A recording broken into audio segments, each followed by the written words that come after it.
Hello बच्चों, आज मैं आपको पढ़ाऊंगा force and pressure. Force and pressure क्या होता है उसके बारे में पढ़ाऊंगा। तो चैप्टर का पहले नाम लिख देते हैं force and pressure. Force and pressure ये क्या है?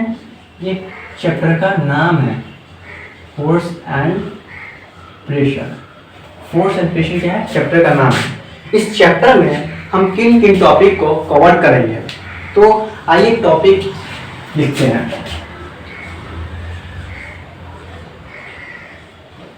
टॉपिक्स क्या क्या टॉपिक्स हम पढ़ेंगे? पहला पढ़ेंगे क्या? पहला ये कि फोर्स क्या होता है। फोर्स के बाद हम पढ़ेंगे टाइप्स ऑफ फोर्स।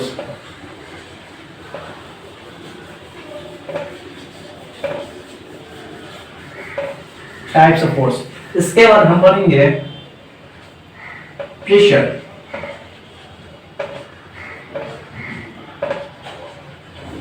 और इसके बाद पढ़ेंगे हम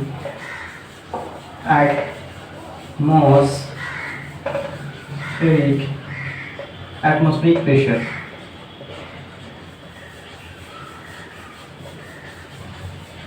एटमॉस्फेरिक प्रेशर। ओके, चलिए स्टार्ट करते हैं फोर्स के बारे में। नाउ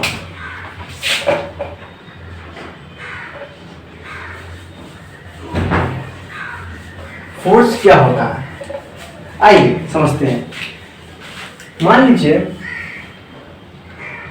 कि एक ऑब्जेक्ट जो रेस्ट में है, हमने फोर्स अप्लाई किया, तो हमने जब फोर्स अप्लाई किया तो ये जो ऑब्जेक्ट रेस्ट में वो मोशन करेगा। दूसरा पॉइंट कि ये मोशन कर रहा है, हमने फोर्स अप्लाई किया तो ये रुक जाएगा, ये रेस्ट में रहेगा। तो फोर्स जैसे ये एक बॉक्स है जो क्या है, रेस्ट में है। ये बॉक्स जो रेस्ट में, हमने क्या किया, फोर्स अप्लाई किया। फोर्स जैसे ही हमने अप्लाई किया तो जो रेस्ट में था वो क्या करेगा, मोशन में आ जाएगा। तो हम फोर्स अप्लाई, जैसे ही हमने फोर्स अप्लाई किया तो जो बॉक्स रेस्ट में था वो मोशन करना शुरू कर देगा। अब दूसरा ये कि ये जो बॉक्स है जो क्या कर रहा है, मोशन में है। हमने क्या किया, ये बॉक्स देखे क्या मोशन में है, तो क्या ये बॉक्स का मोशन है, तो हमने फोर्स अप्लाई किया तो ये क्या हो गया, रेस्ट में आ गया। तो फोर्स है क्या? फोर्स एक ऐसी फिजिकल क्वांटिटी है जो क्या करता है, जो बॉडी को रेस्ट से मोशन में लाता है, मोशन से रेस्ट में लाता है। उसी फिजिकल क्वांटिटी को हम फोर्स कहते हैं। अब इसका डेफिनेशन, हम डेफिनेशन क्या है इसका, फोर्स का डेफिनेशन क्या है तो समझते हैं। आइए, फोर्स है क्या? It is a physical quantity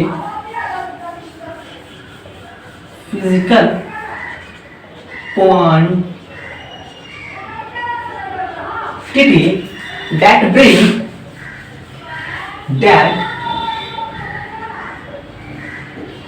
bring an object. It is a physical quantity that bring an object from rest to motion and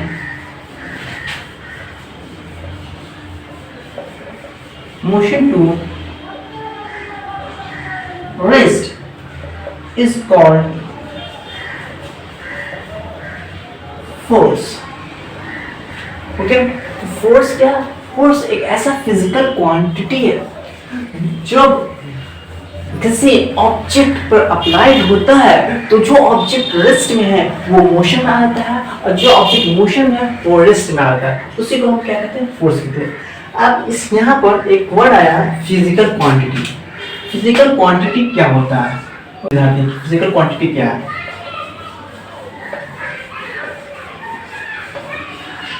physical quantity, physical quantity क्या होता है? तो फिजिक्स में फिजिकल क्वांटिटी दो प्रकार के होते हैं, एक होते हैं स्केलर क्वांटिटी, एक होते हैं वेक्टर क्वांटिटी।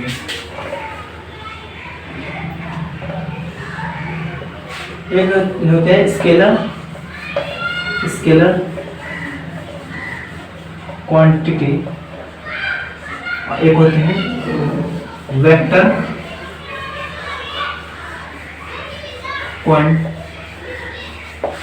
क्वांटिटी।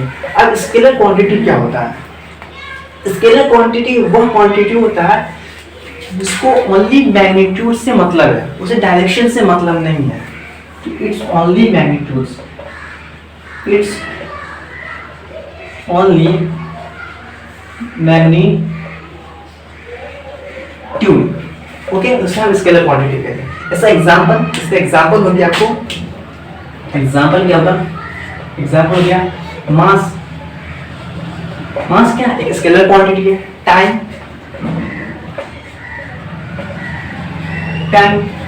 एक्सेट्रा, ये सब क्या है? ये सब स्केलर क्वांटिटी है, जिसे बताने के लिए, जिसे डिफाइन करने के लिए हमें केवल मैग्नीट्यूड्स से ही मतलब है, हमें डायरेक्शन से मतलब नहीं है, ओके। बट वेक्टर क्वांटिटी क्या होती है? वेक्टर क्वांटिटी ऐसी क्वांटिटी होती है जिसको डिफाइन करने के लिए मैग्नीट्यूड तो चाहिए ही चाहिए और उसके साथ हमें डायरेक्शन भी चाहिए। तो इसका मतलब बोथ क्वांटिटी, दो क्वांटिटी की जरूरत होगी हमें इसको बतलाने के लिए, पहला डायरेक्शन और मैग्नीट्यूड। तो लिख देते हैं ओके। तो मतलब कि हमें वेक्टर क्वांटिटी को बदलाने के लिए मैग्नीट्यूड्स और डायरेक्शन दोनों चाहिए, उसे हम क्या कहते हैं? इसे हम वेक्टर क्वांटिटी कहते हैं। इसका एग्जांपल क्या होगा? इसका एग्जांपल हो जाएगा आपको फोर्स, ओके, और हो जाएगा वेट और एक्सेट्रा। उसे हम क्या कहते हैं? वेक्टर क्वांटिटी कहते हैं। अब आइए ये समझ गए कि वेक्टर क्वांटिटी क्या होता है, स्केलर क्वांटिटी क्या होता है। स्केलर क्वांटिटी ऐसे क्वांटिटी को कहते हैं जिसे बताने के लिए केवल मैग्नीट्यूड चाहिए और डायरेक्शन से उसे मतलब नहीं है। बट वेक्टर क्वांटिटी ऐसे क्वांटिटी होते हैं जिसको बताने के लिए हमें डायरेक्शन और मैग्नीट्यूड दोनों ही हमें चाहिए। इसके एग्जाम्पल होंगे, बहुत सारे एग्जाम्पल होंगे, force, weight, velocity, acceleration etcetera, बहुत सारे। आप समझते हैं कि कोई फोर्स नहीं हो, if there is no force, अब कोई फोर्स ना हो तो क्या होगा? क्वेश्चन बनता है what if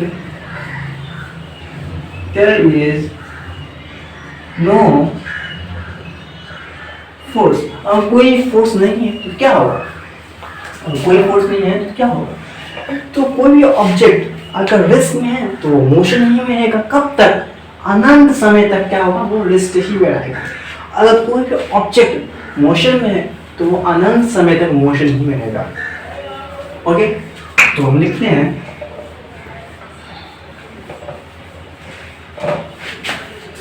object at rest,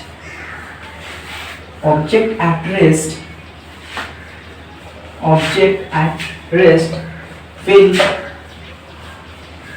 will remain at rest।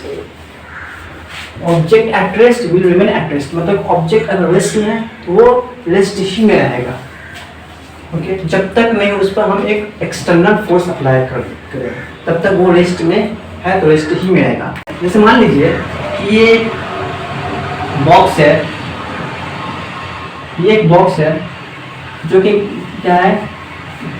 रखा हुआ है, एक टेबल पर रखा हुआ है, ओके। ये बॉक्स रखा हुआ है, तो ये बॉक्स अगर रेस्ट पर है तो रेस्ट ही पे रहेगा। अगर ये बॉक्स अगर ये बॉक्स रेस्ट पर है तो वो रेस्ट ही पे रहेगा। कब तक? जब तक नहीं हम पर एक एक्सटर्नल फोर्स अप्लाई नहीं कर। जैसे मान लीजिए आपके रूम में एक बेड रखा हुआ है, तो वो बेड क्या होगा, आपके रूम में रखा है तो रखा ही रहेगा। अगर आप जब तक नहीं उस पर एक एक्सटर्नल फोर्स अप्लाई करेंगे, जब तक नहीं उसे आप एक जगह से दूसरी जगह लेके जाओगे, तब तक वो जैसे ही वैसे ही रहेगा। ओके, तो यही हुआ कि अगर कोई भी ऑब्जेक्ट पर अगर आप फोर्स अप्लाई नहीं करोगे तो वो ऑब्जेक्ट का जो स्टेट है वो उसी स्टेट को और मेंटेन करके रखेगा। ओके, अब दूसरा पॉइंट ये है कि अगर कोई ऑब्जेक्ट मोशन में है तो वो मोशन ही में रहेगा अनंत समय तक, जब तक नहीं उस पर एक एक्सटर्नल फोर्स अप्लाई करे। जैसे मान लीजिए जैसे प्लैनेट जो कि सन के अराउंड रिवॉल्व करता है, तो वो हमेशा रिवॉल्व करता रहेगा, हमेशा। जब तक नहीं उस पर एक एक्सटर्नल फोर्स अप्लाई कर दे तब तक वो मोशन में है, तो वो मोशन ही में रहेगा। तो वही चीज लिखते हैं,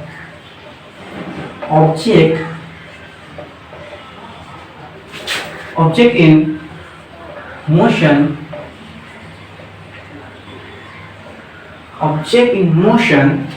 will remain in मोशन। और कोई ऑब्जेक्ट मोशन है तो वो मोशन ही में रहेगा। इसका एग्जांपल हो गया प्लैनेट।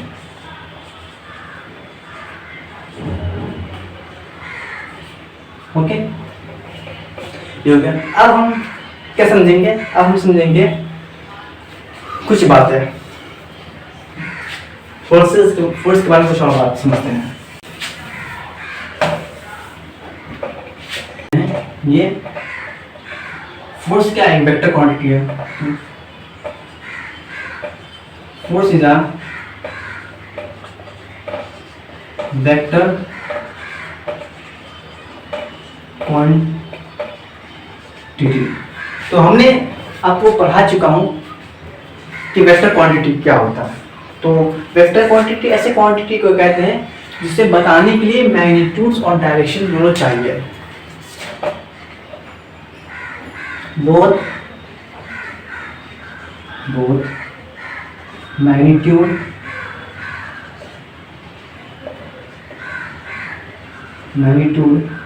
एंड डायरेक्शन दोनों चाहिए, उसे हम क्या कहते हैं? वेक्टर क्वांटिटी कहते हैं। अब हम समझते हैं, क्या समझते हैं? ये समझते हैं कि जैसे एक बॉक्स है,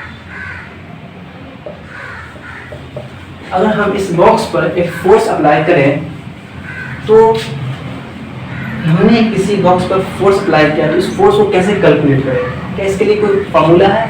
उसके लिए फॉर्मूला है, फोर्स का एक फॉर्मूला है। क्या है? फोर्स को कैलकुलेट करने के लिए इसका एक फॉर्मूला क्या है? Mass into acceleration. एम क्या है? M stand for mass and A stand for acceleration. Mass and acceleration. और इसका ऐसा यूनिट क्या है? फोर्स का जो ऐसा यूनिट है, फोर्स ऐसा यूनिट है, फोर्स का ऐसा यूनिट क्या है?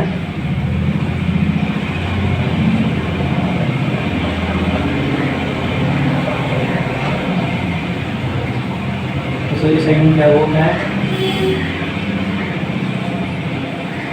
न्यूटन। इसको कैपिटल एन से लिखते हैं। ओके, एग्जाम्पल समझाते हैं। जैसे इस बॉक्स पर हमने क्या किया? 20 न्यूटन का हमने फोर्स अप्लाई किया। तो ये बॉक्स रेस्ट में है तो क्या होगा? मोशन में आ जाएगा। तो यहाँ पर क्या हो रहा है? यहाँ पर 20 क्या है? 20 मैग्नीट्यूड है और एन क्या है? यूनिट है। और ये जो एरो क्या है? एरो जो कि डायरेक्शन को बता रहा है। ये डायरेक्शन बता रहा है। ओके, समझ आ गया कि 20 मैग्नीट्यूड से एन क्या यूनिट? जैसे मान लीजिए जैसे सेकेंड का यू क्या टाइम को किस में मेजर करते हैं? सेकेंड में। मास को केजी में। इस सब क्या यूनिट है। तो फोर्स दो टाइप के होते हैं, पुश एंड पुल। ना पुश क्या होता है, जब किसी बॉडी पर हम फोर्स अप्लाई करते हैं और वो बॉडी हमसे दूर जाता है उसे हम कहते हैं पुश कहते हैं। और जब हम किसी बॉडी पर फोर्स अप्लाई करते हैं और वो बॉडी हमारी तरफ आ रहा है उसे हम पुल कहते हैं। तो जैसे मान लीजिए ये मार्कर है, इस पर हमने फोर्स अप्लाई किया, ये मार्कर हमसे दूर जा रहा है, ये मार्कर हमने फोर्स अप्लाई किया और ये मार्कर हमसे दूर जा रहा है, इसे क्या कहते हैं, इसे हम कहते हैं पुश। और हमने क्या किया, फोर्स अप्लाई किया और फोर्स अप्लाई करने का ये मार्कर मेरी तरफ आ रहा है, तो इसे कहते हैं पुल ना। अब इसका डेफिनेशन देते हैं।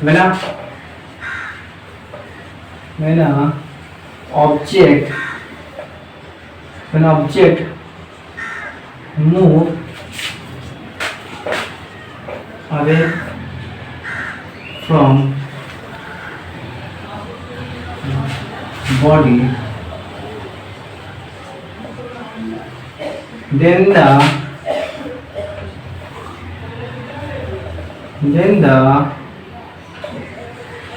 the applied force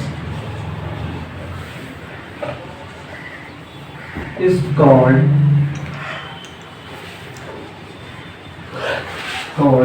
push।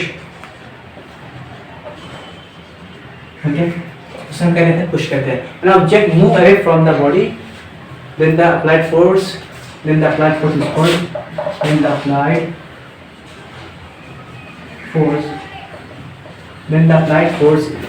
is called push।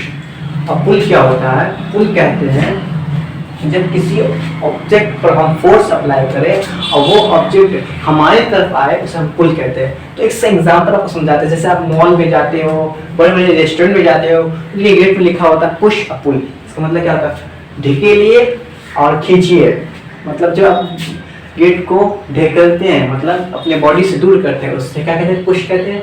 और खींचिए मतलब कि जब हम गेट को अपनी ओर खींचते हैं उसे हम क्या कहते हैं, पुल कहते हैं। तो इसका डेफिनेशन क्या है, इसका डेफिनेशन ये है, when a object move towards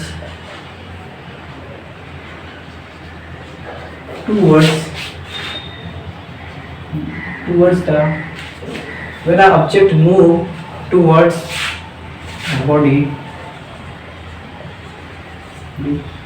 then the applied force is called pull। Okay, समझ में आ गया? अब हम समझते हैं कुछ और बातें।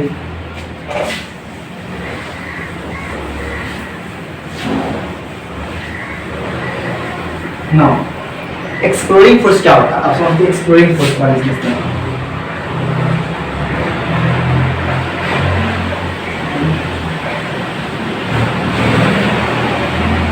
एक्सप्लोरिंग फोर्स क्या होता है, इस एक्सप्लोरिंग फोर्स कहते हैं ये कि मान लीजिए कि दो टीम है, ये दो टीम फोर्स अप्लाई कर रहा है, जो टीम ज्यादा फोर्स अप्लाई करेगा तो वो क्या होगा, वो टीम जीत जाएगा, उससे एक्सप्लोडिंग फोर्स कहते हैं। जैसे मान लीजिए ये एक बॉक्स है और इस बॉक्स पर इस डायरेक्शन से 20 न्यूटन का फोर्स अप्लाई हो रहा है और इस डायरेक्शन से 25 न्यूटन का फोर्स अप्लाई हो रहा है, तो क्या होगा, ये बॉडी इस तरफ क्या होगा, मूव करेगा, तो क्या होगा, इसी को एक्सप्लोडिंग फोर्स कहते हैं। तो इस पर नेट फोर्स जो लग रहा है वो कितना लग रहा है, इस पर नेट फोर्स जो लग रहा है, जो नेट फोर्स है वो 25 minus 20 equal to 5 Newton.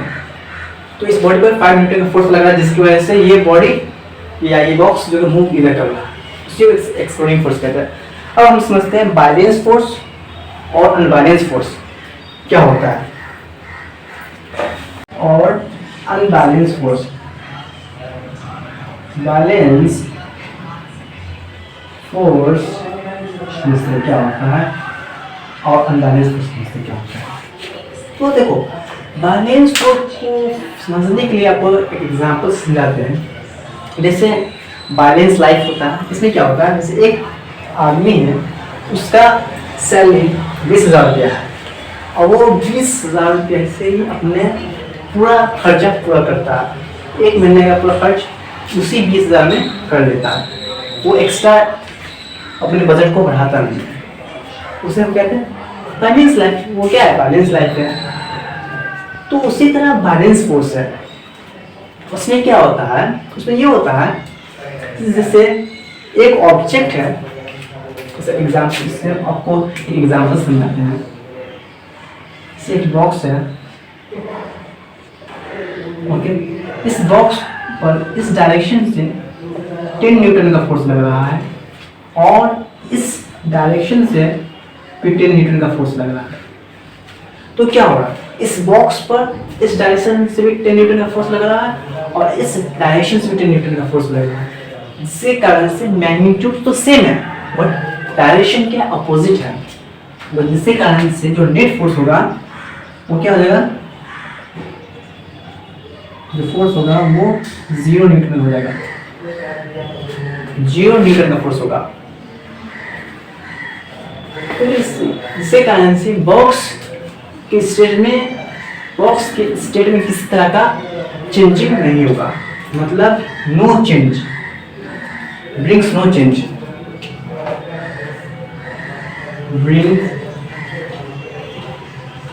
brings no any change, no any change। अब यहाँ पर बार बार आपको लगता होगा कि नेट क्यों कहते हैं। नेट के का मतलब क्या होता है, नेट का मतलब होता है सम ऑफ ऑल फोर्सेस, मतलब इस बॉक्स पर कितना फोर्स लग रहा है उससे हम नेट फोर्स कहते हैं। सम ऑफ नेट फोर्स को क्या कहते हैं, सम ऑफ फोर्सेस को ही नेट फोर्स कहते हैं। सम ऑफ फोर्सेस को क्या कहते हैं, नेट फोर्स कहते हैं।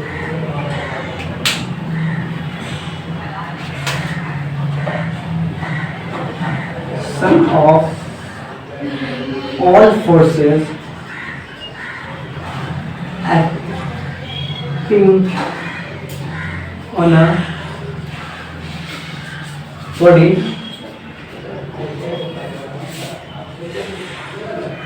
is called net force। इसी को नेट फोर्स कहते हैं। अब हम समझते हैं बैलेंस फोर्स। तो अब हम समझते हैं अनबैलेंस फोर्स। ये बैलेंस फोर्स में क्या होता है, बैलेंस फोर्स में ब्रिंग्स नो चेंज, किसी तरह का बॉडी में चेंजिंग नहीं देखने को मिल रहा है।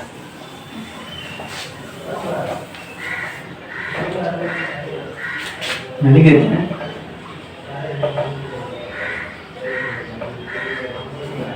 brings no any change, ठीक है। और जो नेट फोर्स होता है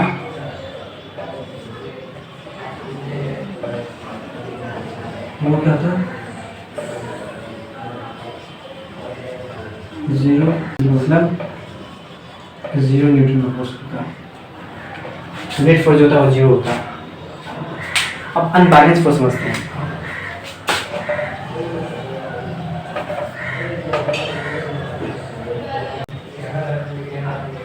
अनबैलेंस फोर्स क्या होता है, जैसे एक व्यक्ति 20,000 रुपये कमा रहा है और उसका जो खर्च है वो 20,000 से ज़्यादा है, तो किसी आदमी से उधार लेगा कि हाँ भाई हमको कुछ पैसा दे दो, नेक्स्ट मंथ आप हमको सैलरी मिलेगा, उससे आपको पूरा कर देंगे। तो उसका लाइफ बैलेंस नहीं है, अनबैलेंस है, अनबैलेंस लाइफ है। तो उसी तरह फोर्सेस में भी होता है। जैसे मान लीजिए ये एक बॉक्स है, इस बॉक्स पर इस डायरेक्शन से 20 न्यूटन फोर्स लग रहा है और इस डायरेक्शन से 50 न्यूटन का फोर्स लग रहा है। तो क्या होगा, तो नेट फोर्स कितना होगा, तो नेट फोर्स जो होगा कितना, 50 माइनस 20 इक्वल टू 30 न्यूटन। इस फोर्स पर 30 न्यूटन का फोर्स लग रहा है, जिसके कारण से ये बॉडी क्या करेगा, मूव करेगा, तो उसी को अनबैलेंस फोर्स कहते हैं। मतलब ये है कि ब्रिंग्स चेंज। तो जब किसी बॉडी पर अनबैलेंस फोर्स अप्लाई होता है, वो बॉडी अपना स्टेट को चेंज करता है, मतलब उसमें मोशन आता है, उसको भी अनबैलेंस फोर्स कहते हैं। Brings change, brings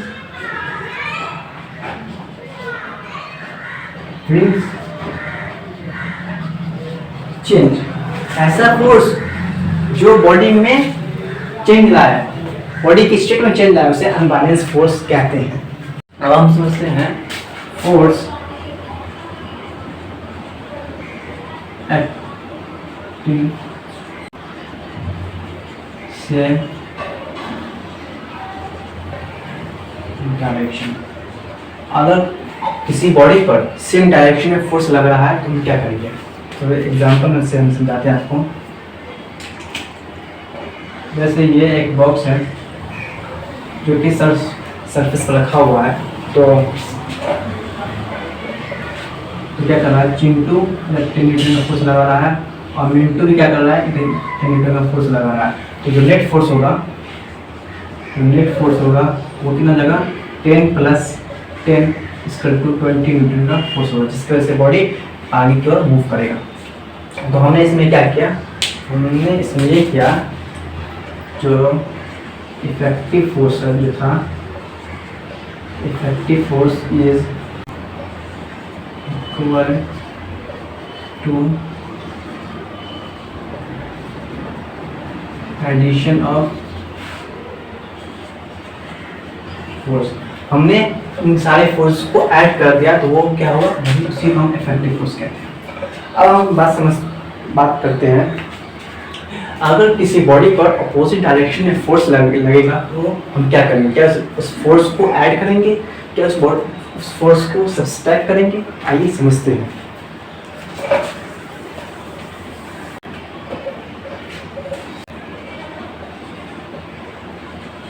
acting in अ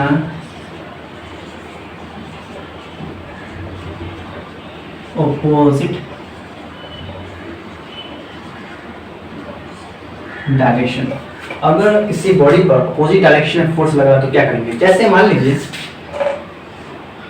ये एक बॉक्स है जो सरफेस पर रखा हुआ है और इसे हम डिस्प्लेस करेंगे, तो इधर चिंटू इधर 10 न्यूटन का फोर्स लगा रहा है और मिंटू इधर 20 न्यूटन का फोर्स लगा रहा है। तो बॉडी किस डायरेक्शन में डिस्प्लेस करेगा, तो बॉडी इस डायरेक्शन में डिस्प्लेस करेगा। तो उस केस में जो नेट फोर्स होगा वो क्या होगा, तो नेट फोर्स जो होगा वो लगा 20 - 10 = 10 न्यूटन। ओके, तो हमने क्या किया, हमने बड़े फोर्स में से छोटे फोर्स को माइनस कर लिया, तो 10 न्यूटन का फोर्स आया, जिसके कारण से बॉडी इस डायरेक्शन में मूव करेगा। तो हमने इसमें क्या किया, इसमें जो इफेक्टिव फोर्स जो होगा वो effective force is equal to effective force is equal to subtraction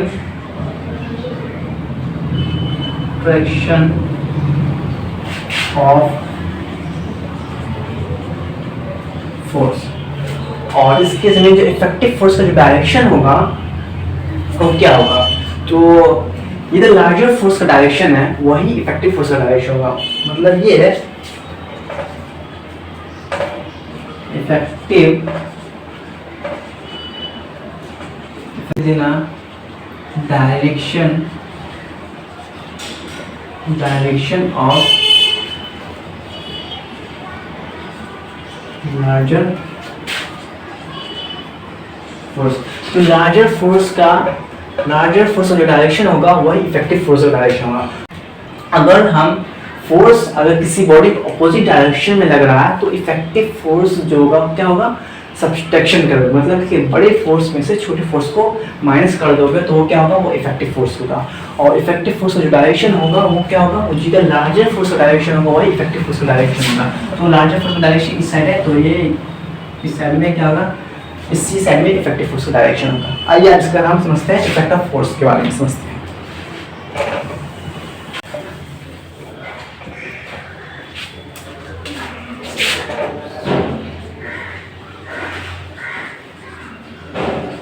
effect of force, force के इफेक्ट क्या क्या है। जब किसी बॉडी पर हम फोर्स अप्लाई करेंगे तो उन फोर्सेस अप्लाई करने से उस बॉडी में क्या क्या इफेक्ट देखने को मिलेगा। पहला इफेक्ट देखने को मिलेगा कि अगर कोई बॉडी रेस्ट में है तो वो मोशन करेगा। दूसरा इफेक्ट ये कि अगर कोई बॉडी मोशन में है तो वो रेस्ट में आएगा। जो फोर्स होता है, जो बॉडी रेस्ट में है उसे मोशन में लाएगा। Rest motion. मान लीजिए एक बॉल है, ओके, ये बॉल रेस्ट में है, ये बॉल क्या रेस्ट में है, तो हमने क्या किया, फोर्स अप्लाई किया। फोर्स अप्लाई किया तो जो बॉडी रेस्ट में है वो क्या करेगा, मोशन में आएगा। ये किसका इफेक्ट है, ये फोर्स का इफेक्ट है। अगर हम इस बॉल पर फोर्स अप्लाई नहीं करते तो ये बॉल रेस्ट में है तो रेस्टिंग में रहेगा। जैसे आप फुटबॉल खेलते होगे तो फुटबॉल में जब खेलते हो, फुटबॉल क्या होता है, इनिशियली क्या होता है, वो रेस्ट पे रहता है। जब हम क्या करते हैं, उस फुटबॉल को किक करते हैं, तो किक का मतलब क्या, किक का मतलब ये कि आप फोर्स अप्लाई कर रहे हो। तो फोर्स से हम बॉल को जब किक करते हैं मतलब फोर्स अप्लाई करते हैं, जिसके कारण से बॉल क्या होता है, मोशन में रहता है। तो ये किसका इफेक्ट है, फोर्स का इफेक्ट है। अब इसके बाद हम समझते हैं मोशन टू रेस्ट। जब किसी बॉडी पर हम फोर्स अप्लाई करते हैं, अगर वो बॉडी मोशन में है तो रेस्ट में आ जाएगा। जैसे साइकिल आप चलाते हो तो साइकिल में क्या कर रहे हैं, साइकिल चला रहे हैं, चलाने का अचानक ब्रेक मारते हैं तो क्या होता है, वो रेस्ट में आ जाता है। तो ब्रेक मारना मतलब हमने फोर्स अप्लाई किया, तो ब्रेक के फॉर्म में हमने फोर्स अप्लाई किया, जिसके कारण से वो बॉडी क्या होगा, रेस्ट में आ गया।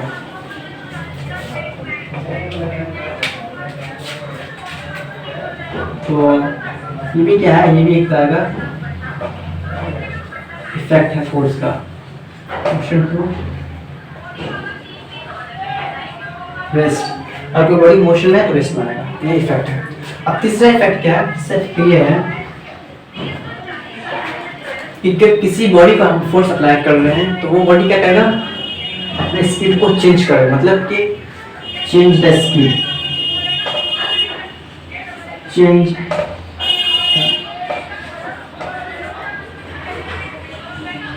स्केलेटर मारते हैं तो स्केलेटर जैसे ही देते हैं गाड़ी में तो वो क्या होता है, इसकी स्पीड चेंज हो जाता है। अब दूसरा इफेक्ट ये, फोर्थ इफेक्ट कि change the direction, change the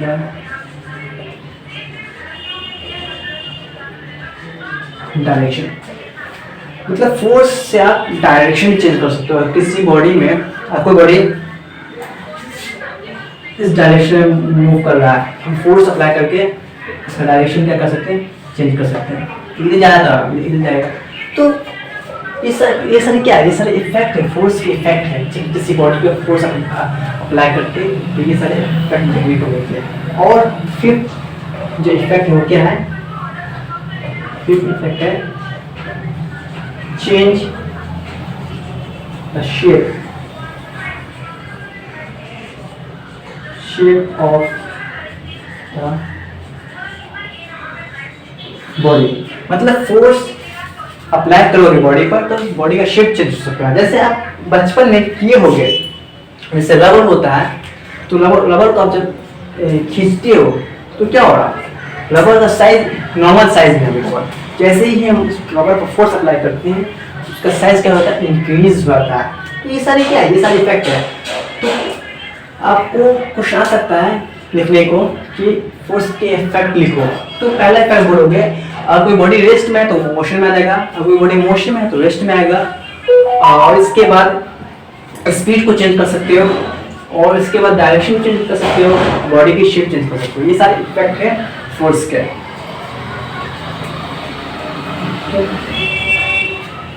अब हम इफेक्ट ऑफ फोर्स पर एक क्वेश्चन करते हैं।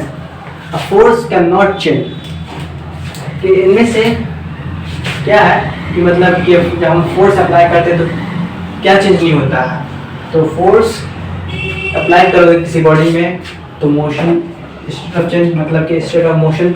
अगर किसी बॉडी पे फोर्स अप्लाई करोगे तो मोशन आ जाएगा, रेस्ट में तो मोशन आएगा। डायरेक्शन चेंज कर सकता है, फोर्स से डायरेक्शन चेंज होगा।